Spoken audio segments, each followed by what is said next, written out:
Algunos se pasan la vida haciendo castillos en el aire, pero hoy les demostraremos que en el aire también se pueden construir casas. Si las construcciones colgantes o aquellas que flotan sobre el agua ya les parecen un verdadero desafío, mayor es el reto al que tuvo que enfrentarse nuestro invitado de hoy. Apuesten además si saben qué emblemático café de la capital murciana ha sido reformado recientemente. Y una última propuesta, ¿de qué manera le darían vida al mítico puente de hierro sobre el río Segura? Tendencias, construyamos el futuro.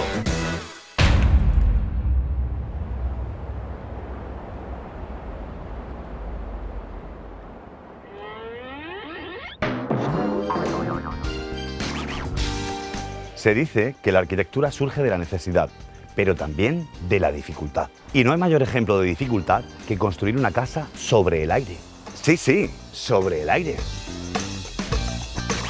Algo que a priori parece imposible se ha hecho realidad en la denominada Casa de los Pinos, en la urbanización Monte Pinar. Cuando el arquitecto Javier Peña recibió el encargo de realizar una casa en una parcela con 12 metros de desnivel, nunca pensó que ese sería el menor de sus problemas. Se trataba de la insuficiente edificabilidad del suelo, que hacía prácticamente imposible llevar a cabo el proyecto propuesto por el cliente. La intención era construir una casa en la que había que proyectar 376 metros cuadrados de edificación en una parcela con un desnivel de 12 metros. Eso en un programa de vivienda convencional, una vivienda, se hace muy incómodo, ¿no? Todos estamos viendo lo difícil que es vivir en un dúplex o en una para arriba, para abajo, etc. Y la idea era hacer una casa en planta baja, ¿no? En una única planta en la cual toda la vida se pudiera desarrollar y se pudiera vivir de una manera cómoda una vez que estuvieras en esa cota de la casa. Pero este no era el único reto al que tendría que enfrentarse nuestro arquitecto. La situación del terreno en mitad de un bosque de pinos hacía indispensable la conservación de este espacio natural. En los últimos tiempos, los promotores han salido en busca de los parajes más bellos para construir un sinfín de urbanizaciones. Y con esto, muchas veces han desgastado el terreno, han transformado la naturaleza y han conseguido enfrentar al hombre con la misma. Hay un film que es muy interesante, para que nos gustaba mucho, que le llamamos Predator, ¿no? Que es la película Predator, que se reconoce un ser que cuando pasa, digamos, pasa por los sitios, cambia, digamos, el paisaje. Pues de alguna manera queremos hacer una casa Predator también, ¿no? Que fuera íntima en esa relación con el sitio a través de la luz, el color y de alguna manera un cierto nivel de magia, ¿no? Para nosotros la magia es importante. ¿Sabías que uno de los puntales más importantes sobre los que se basa el arte de Gaudí es su inspiración directa en la naturaleza, el empleo de sus formas y estructuras? La naturaleza y sus formas encierran una capacidad de generación geométrica y unas posibilidades plásticas excepcionales, y Gaudí es el primero en descubrirlas y plasmarlas. La geometría es la esencia de la arquitectura. Para el proyecto de la Casa de los Pinos, cualquier previsión era poca. El desnivel y la escasa edificabilidad del terreno hacía que hubiese que tener en cuenta otros aspectos, entre ellos los meteorológicos. La vivienda se ubicaba en el lado norte de la montaña. Tenían que pensar en el soleamiento, en cómo iba a incidir la trayectoria del sol sobre este edificio. Empezaba a complicarse el proyecto de vivienda. Nosotros en Espiral tardamos más o menos un año y medio hemos tardado en esta casa, por ejemplo, en hacer el proyecto de esa casa. Un año y medio, y dirán esos tíos, ¿qué hacen en un año y medio 3 personas trabajando? ¿Qué hacen? Pues hacen un mogollón de maquetas, de tramos o partes, dibujos, pruebas, hablamos con la gente, testamos en los sitios. Sin duda el proyecto suponía un reto, pero Javier Peña comenzó a convertir los problemas que presentaba la edificación en su propia esencia. Eran precisamente esos hándicaps los que debían dar al arquitecto la clave para que el proyecto llegase a buen puerto. Así que retornó al origen, a la esencia primera del lugar, en busca de las respuestas y soluciones al problema. ¿Las hallaría finalmente? Reformas. La ciudad de Murcia se halla inmersa en un continuo redescubrimiento de sus espacios, unos de carácter público y otros privados. El Café del Arco es una de las cafeterías más emblemáticas del centro de Murcia. Es por ello que, buscando adaptarse a los nuevos tiempos, se propone su remodelación tanto en su parte externa como en el interior. Un proyecto ambicioso del que se haría cargo el joven arquitecto murciano Manuel Clavel. En primer lugar, ¿cómo acometiste la idea del proyecto? Bueno, el cliente quería buscar algo muy singular, algo que de alguna manera pues, rompiera un poco lo que había hasta el momento en cuestión de locales, y entonces lo que hicimos fue hacer un viaje. Viajamos a Londres, estuvimos en Berlín y de alguna manera, de esa manera sin prejuicios, ¿no? Sin mirar lo que hay aquí, sino mirando lo que hay alrededor, pues yo creo que buscamos inspiración tanto en el local como en el tipo de uso que lleva el local. Pero a partir de lo que existía evolucionamos y manteniendo lo bueno que tenía el local buscamos nuevas oportunidades, de manera que lo que realmente se consigue es partiendo de esas superficies o de esos locales o de esas ubicaciones de mesa anteriores, le buscamos la manera de mejorarlo, ¿no? El Teatro Circo de Murcia se está restaurando para que pronto se convierta en un nuevo punto de encuentro para la cultura en nuestra región. La idea es que este espacio antaño abandonado reabra sus puertas como centro experimental y alternativo de las artes escénicas. El proyecto de rehabilitación tiene un presupuesto de casi 9 millones de euros y se basa en 3 aspectos fundamentales, como son la conservación de la estructura del edificio en su integridad, la ampliación del escenario y la creación de una zona de sótano para ubicar camerinos, almacenes y una sala de ensayos. Sigue muy atento el programa, porque pronto hablaremos largo y tendido sobre cómo se ha llevado a cabo su recuperación. Realmente la inspiración, por llamarlo de alguna manera, que la inspiración es en realidad fruto de muchas cosas, no es algo que te cae por la mañana, ¿no? De repente y te ilumina, sino que es realmente el fruto del estudio de muchas necesidades, ¿no? Pero realmente lo que más condiciona el diseño del local es la conexión entre el exterior y el interior, ¿no? Realmente cuando analizamos un poco los problemas que existían en el local, lo que sí queríamos era, de alguna manera, desdibujar el límite o la puerta que separa siempre lo que está dentro y lo que está fuera. Y al final lo que se trata es de hacer un proyecto muy espectacular, que sea visible, pero que se está pensado desde la funcionalidad, es decir, que haya más metros de barra, que haya una comunicación y que la gente entre de manera fácil, ¿no? Que la gente esté cómoda, que la gente esté a una temperatura adecuada, que la gente esté bien iluminada. El local mantiene mucho de lo... Sí, la estructura es la básica, la inicial del proyecto, ¿no? La estructura ni se tocó. Ni se tocó. La estructura ni se tocó. Ha sido todo mejorarla. Sí, de manera que yo creo que es interesante reflexionar sobre esto, ¿no? Que a veces no hay que destruir o empezar desde cero, sino mantener los valores de lo anterior. Construcción. El arquitecto Javier Peña había recibido el encargo de construir una casa en un lugar que le imponía varios problemas a resolver. Una inclinación de 12 metros de desnivel, una escasa edificabilidad frente al proyecto que deseaba el cliente y una ubicación en la que era preciso proteger el espacio natural, a la par que se debía buscar el mayor confort para su correcta habitabilidad. Pero lo que comenzaron siendo grandes complicaciones para crear el proyecto terminarían convirtiéndose en las propias soluciones a una idea que rozaba lo imposible. Ante todos esos inconvenientes, el arquitecto decidió que el terreno le hablase por sí solo, que le dijese cuál era el camino que tenía que recorrer, para hacer de sus propios inconvenientes su propio remedio. La solución para Javier estaba bastante clara. La vivienda actuaría como una interfaz, una pieza colocada en la montaña generando 3 plantas.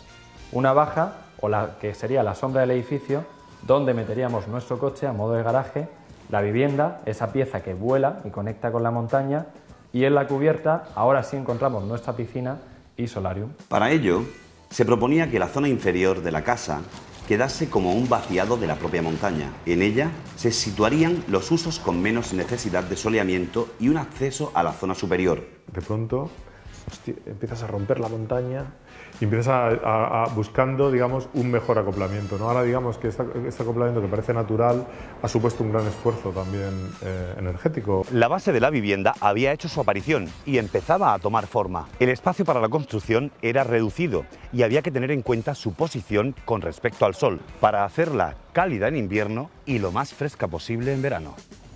Se crearía así un vestíbulo suburbano bajo la sombra que arroja la parte superior.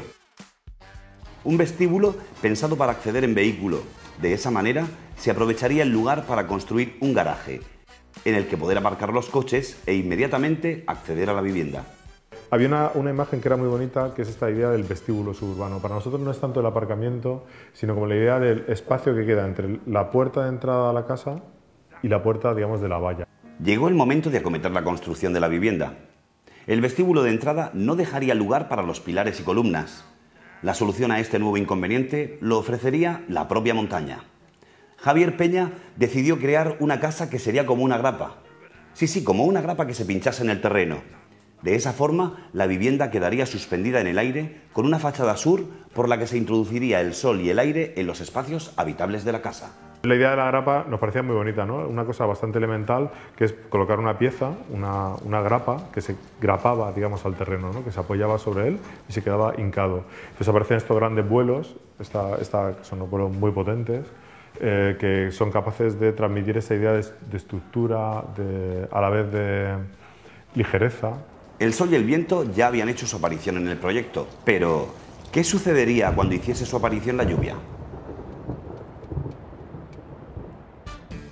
La planta en forma de grapa estaba dispuesta y el espacio ganado a la montaña, el cual se convertía en un lugar idóneo para la ubicación de todas las habitaciones, pero aún quedaba un inconveniente que salvar. La disposición del suelo empezaba a dibujar las estancias, la sala de estar, el comedor, los baños. La idea imposible comenzaba a tomar forma. Había que pensar además en la llegada de la lluvia, con el fin de que ésta no supusiese un riesgo para los habitantes de la casa. Todo iría revestido de paredes de acero tornasolado verde-azul, que se fundirían con el cielo y con los árboles, reflejándose los pinos cercanos y elevándose para que el suelo pasase por debajo de ellas. Se conseguía así el deseo de potenciar las características naturales del lugar, no solo mimetizándose con el paisaje, sino además reflejándolo y multiplicándolo. Frente a la mayoría de construcciones que afean el paisaje, la casa de Javier Peña se integra perfectamente con la naturaleza. Desde el exterior la casa se confunde y una vez dentro, la casa siempre refleja el exterior, la sombra de los pinos. Forman una comunión perfecta con la naturaleza. El acero cubre toda la casa como un embozo. Es un tejido que protege térmicamente a sus habitantes. La triangulación de la cubierta no solo nos da paso al solarium y a la piscina, sino que gracias a sus inclinaciones nos dejan ver el horizonte y nos impiden ver las construcciones ajenas. Lo más difícil del proyecto había sido solucionado, pero otro reto estaba pendiente de aparecer. ¿Por qué? Porque esta casa impresiona por fuera y deslumbra por dentro. Tan importante fue crearla como dotarla de vida propia. Reformas. El Café del Arco de Murcia quería comenzar una andadura diferente dentro de la vida social murciana. Para ello, se necesitaba una reforma de sus espacios con el fin de adaptarlos a las demandas de los clientes. El arquitecto Manuel Clavel fue el encargado de darle al lugar ese nuevo aire que se buscaba. Con este diseño se consigue mirar sin ser visto y enseñar y velar al mismo tiempo. Es curioso. Exactamente, hombre, era uno de los objetivos de las funciones que iba a realizar esta fachada continua de madera, ¿no? Concretamente ahora estamos observando cómo desde dentro podemos ver perfectamente el exterior y sin embargo desde fuera no te ven, ¿no? Sí, eso me he dado cuenta que hace incluso la madera, hace que no te puedan ver desde fuera, por según el ángulo en el que te pongas no te puede ver nadie. Exactamente, genera una sensación de intimidad y de protección, pero a su vez poder observar y ocurrir lo que nos pasa alrededor era una de las funciones realmente necesarias de esta fachada y a la que se dedicó muchísimo tiempo. El emblemático cuadro que existía aquí en el local, sí. Café del Arco, ¿qué ha ocurrido con él? ¿Por qué se ha decidido cambiar y poner estos cuadros? Sí, efectivamente era un tema interesante este que planteas y que enlaza un poco con lo que te comentaba, ¿no? Como esa idea que hemos tenido de no hacer desaparecer el rastro de lo anterior, sino dar una visión contemporánea o de alguna manera modernizarla. Y frente a realizar un solo retablo donde las caras son fijas, lo que hicimos fue cuadros individuales. De diferentes personajes murcianos de cierta relevancia por lo que estamos viendo. Estamos viendo de Don Carlos Barcárcel, Pepín Liria, hasta incluso tú. Estás tú. Esa efectivamente es una singularidad frente al otro cuadro, que es un cuadro estático donde la gente que está siempre va a estar. Aquí hay cuadros vacíos porque todos los años decidí hacer un concurso, un premio, Café del Arco, donde se incorporarán nuevas imágenes, nuevos personajes de Murcia. De manera que habrá gente que destacará por algo dentro de 3 o 4 años y tendrá su cabida en esto. Truco para ti. Para colocar bien los cuadros de tu casa, ten en cuenta estos criterios antes. Primero, ponlos a la altura de los ojos. Segundo, cuanto menor sea el tamaño de los cuadros, menor deberá de ser la distancia entre ellos. Y tercero y último, intenta que los marcos hagan juego con la decoración de la habitación. Por teatralidad Manuel, hasta en los baños. Yo estoy alucinando con estos baños tan sumamente sensuales, irónicos. Aquí te sale gente que te mira. ¿Esto qué es, Manuel? ¿De dónde ha salido esto? Bueno, esto tiene tiene dos orígenes fundamentales, ¿no? Uno, entendiendo que esto es una cafetería, es un local de ocio. Aquí venimos a relajarnos, a divertirnos, a pasar un buen rato, aparte de tomarnos un café, ¿no? De manera que todo el local tiene como pequeñas sorpresas, pequeñas situaciones casi mágicas, ¿no? Que te van sorprendiendo, ¿no? Y que te hacen que no solo tomes un café o que tomes una copa, sino que disfrutes de más sensaciones, ¿no? Es un local en el que se desayuna, se toma un aperitivo, se puede comer, se puede tomar una merienda o un café, se puede cenar y se puede tomar una copa. De manera que esa propia diversidad de usos te lleva a... Hola, buenos días. Buenos días. Yo un café solo. Un americano, por favor. Si te das cuenta, la cafetería es casi como un árbol, ¿eh? O sea, conceptualmente está la madera, que serían los troncos, toda la madera, todos los listones que configuran y que salen de abajo hasta arriba, y estaríamos ahora mismo en la copa del árbol, ¿no? Te das cuenta, toda la planta de arriba es verde, ¿no? Tiene esta textura. Si te das cuenta, hay sorpresas, están las manos que surgen de los baños, esta pared verde, de esta pared pared, surge verde. una mano femenina y una mano masculina, que son los pomos de los baños. Al final, ese tipo de sorpresas crean un ambiente más relajado y probablemente la gente disfrute más. Y si te das cuenta, es un local que está iluminado todo 100% con LEDs. El LED tiene una ventaja de que consume mucha menos electricidad, y te da una luz casi como la luz del día. Al final, el local empezó con un dibujo, era prácticamente frente a una fachada recta. Nuestra fachada iba a ser así. Introducir la calle dentro del local, es lo que estoy viendo. La fachada arranca aquí, en este punto, oculta instalaciones, oculta puertas, que se abren, que aparentemente no sabes que está, se convierte en barra y de repente se vuelve, se convierte en una especie como de calle, la calle se ensancha y aquí es donde comunicamos el interior con el exterior. Fíjate cómo metimos la piedra. Incluso la piedra de mármol. Esa piedra que estaba aquí anteriormente se introduce estira y se dentro del introduce local. dentro y metemos el material del exterior, lo introducimos al interior. La pieza fundamental para que esto sea funcional es conseguir la climatización y eso lo hicimos a través de unas cortinas de aire que prácticamente no se ven, que están integradas en el techo, que están integradas en la parte superior de la barra, que expulsan aire hacia abajo y que son una barrera invisible para que la temperatura, el aire caliente o frío del interior no se mezcle con el exterior. Por ejemplo, en primavera las necesidades térmicas no son las mismas, de manera que este cristal, que nos ayudaba de alguna manera a controlar la salida de aire, ya desaparece. Fíjate cómo la vitrina asciende, liberando todo el espacio y permitiendo que pues esa pieza que antes nos ubicaba y que nos colocaba la repostería, pues desaparece, nos despeja. Bueno, Manuel, ha sido un auténtico placer compartir contigo este Café del Arco, este local. Enhorabuena. Eres un crack de la arquitectura murciana. El no lugar de hoy. Se trata de uno de los puentes más emblemáticos de la ciudad de Murcia y aunque antes el tráfico rodado pasaba sobre él, hoy por hoy solo los peatones tienen derecho a cruzarlo. Hablamos, como ya imaginarán, del Puente de Hierro. El Puente Nuevo o Puente de Hierro es un puente metálico de vigas parabólicas sobre el río Segura, finalizado en el año 1903. Al ser el segundo puente urbano construido en la ciudad, fue llamado Puente Nuevo para diferenciarlo del Puente Viejo o Puente de los Peligros. Las obras se iniciaron el 27 de abril de 1897 para abrirse al tránsito el 23 de enero de 1902, según proyecto del ingeniero José María Ortiz. Gracias a su creación, quedó conectada la huerta con la ciudad. ¿Sabías que antes para cruzar el río se utilizaban barcas? Precisamente el Puente Nuevo o Puente de Hierro fue construido en la antigua Plaza de las Barcas, a las que sustituyó y de la que ahora solo nos quedan algunas fotografías para el recuerdo. En marzo del año 2001, el Puente de Hierro fue cerrado al tráfico por encontrarse en un estado muy deteriorado. Vamos, que se caía abajo. Desde ese momento, el puente quedó restringido al tráfico de vehículos y perdió parte de su finalidad. Se convirtió en un no lugar. ¿Por qué? Porque perdió parte de la esencia para la que había sido proyectado. ¿Cómo podíamos recuperar su esencia y transformarla en algo nuevo para la ciudad de Murcia, un punto de encuentro. Esa es nuestra propuesta. Imagínense que regresamos al mes de febrero. Se acerca el día 14, día de San Valentín. Los floristas de la capital se encaminan hacia un lugar en el que se ha decidido que durante una semana podrán vender sus flores y plantas como punto de encuentro ante la celebración que se avecina. El Puente de Hierro es el lugar elegido.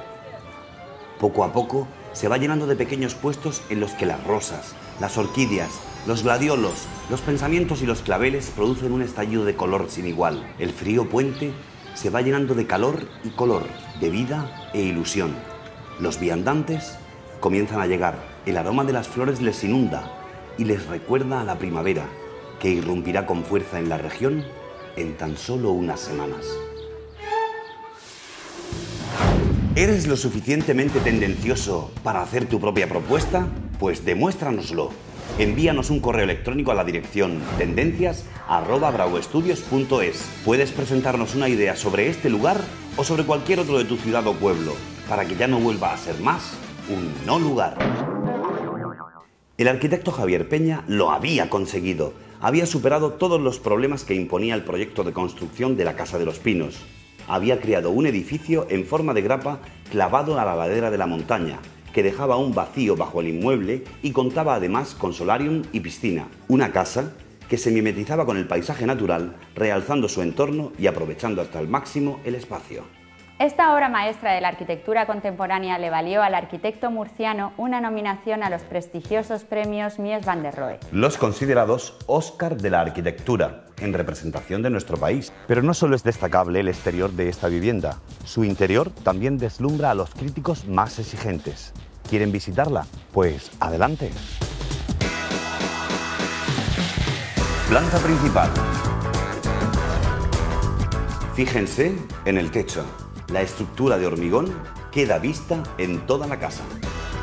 Esas columnas inclinadas de hormigón que ven son los tirantes que permiten que la casa esté flotando en el aire.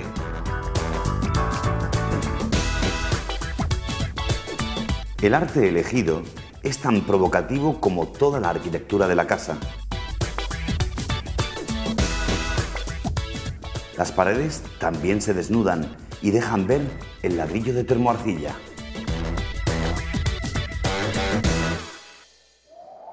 Las estanterías de cristal transparente dejan pasar la luz.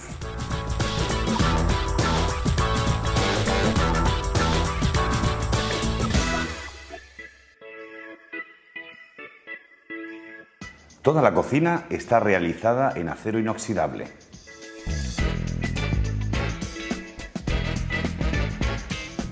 Observen que la cocina no tiene tabiques. El espacio se divide con vidrios para dejar entrar la luz del patio. El patio es el eje e ilumina todas las estancias.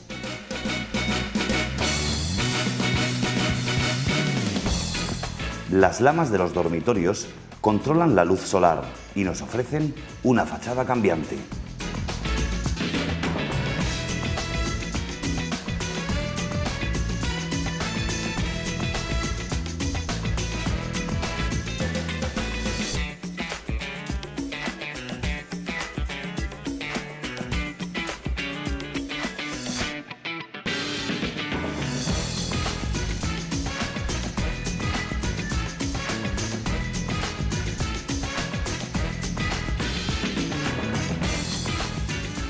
El juego de espejos del baño está dispuesto a diferentes alturas para ser utilizado por cualquier persona. Las claraboyas iluminan el baño y el vestidor principal.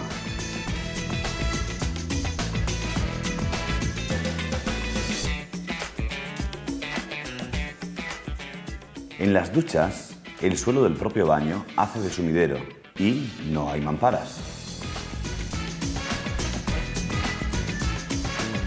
Planta baja, vestíbulo suburbano. El perro mantiene la casa vigilada, incluso cobijado desde el interior.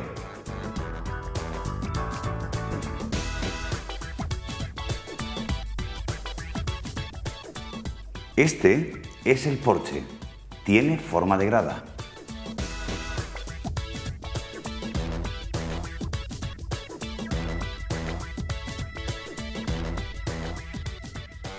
Segunda planta, solarium y piscina.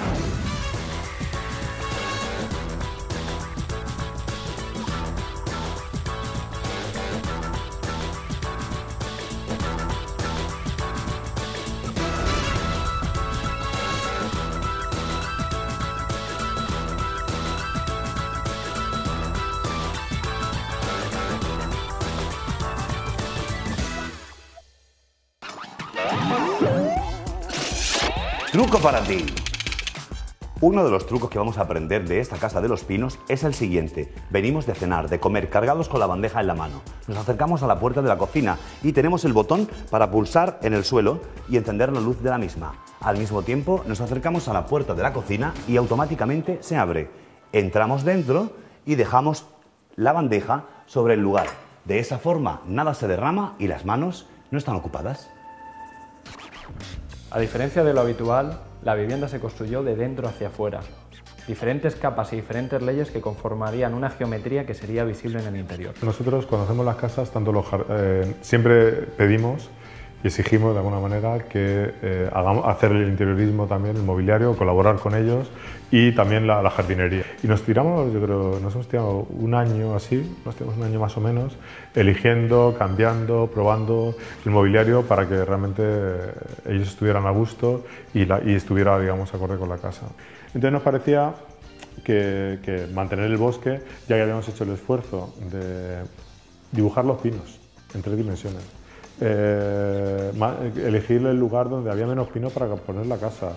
De hecho, pues era coherente el pensar que nuestro jardín iba a ser estar en el bosque, ¿no? Estar disfrutando de diferentes situaciones del bosque, de sus aromas. Habitar esta casa significa, ante todo, disfrutarla desde el interior, ya que es aquí donde resulta más sorprendente. La distribución de la vivienda generaba grandes posibilidades en la decoración de los espacios. Los muebles, las lámparas y los electrodomésticos deben saber entrelazarse con la arquitectura de la casa. Algunas veces de manera literal, como sucede en la Casa de los Pinos.